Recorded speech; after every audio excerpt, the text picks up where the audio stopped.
Matindi ang kasikatan, bagamat lagi lang sa Japan, lumalaban ang 2-division undisputed world champion Japanese monster Naoya Inoue. Pero halos buong mundo na ang humanga nito dahil sa kanyang angking talento pagdating sa mundo ng suntukan. Maaalala kasi na matapos talunin ni Inoue via knockout ang dating numero 1 boksingero ng 122-pound super bantamweight division na si Stephen Fulton, kung saan humanga mismo ang former unified welterweight world champion Keith one-time Thurman. Si Inoue na daw talaga ang number 1 best fighter ngayon sa buong mundo. At ang batikang promoter naman na si Bob Arum at Hall of Fame boxer na si Timothy Bradley ay pareho ang kanilang mga opinyon na nagsabing mas magaling daw na fighter si Naoya Inoue kaysa sa ating pambansang kamao na si Manny Pacquiao. Sinabi nila ito kahit nasa likod ng isang 8-division world champion na si Pacman at 4-division world champion lang si Inoue.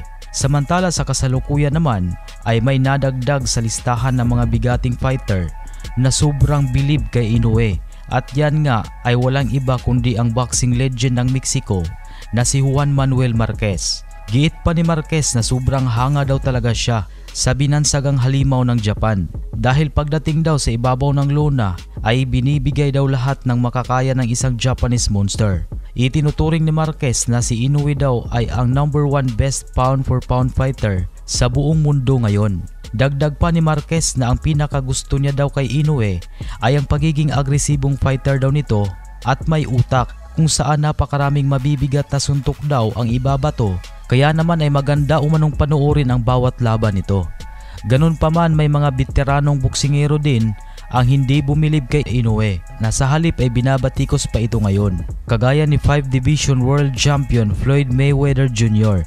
Dahil kahit sinabi ni Mayweather na magaling na boksingero si Inoue, pero harapang sinabi din ito na hindi siya bilib nito kung hanggang hindi siya lumabas ng kanyang lungga at isasagawa ang kanyang mga bigating laban sa Amerika.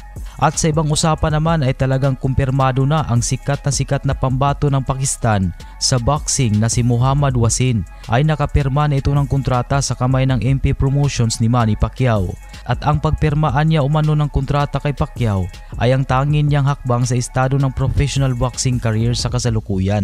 Kasi nga lehitimo daw ang MP Promotions at si Pacquiao pagdating sa sports ng boxing. At dahil sa kanyang pagpasok daw kay Pacquiao ay buo na ang kanyang paniniwala na magiging isang ganap na world champion na siya sa susunod na taon. At si MP Promotions President Sean Gibbons naman ay naging masaya din sila at nasasabik dahil may bago na naman silang alaga na isa ring magaling katulad ni Muhammad Wasin. Kaya matatanggap daw agad ni Wasin ang kanyang laban sa Amerika sa susunod na buwan. At nabatid na may boxing record si Wasin na 13 wins with 9 knockouts at 2 talo lang.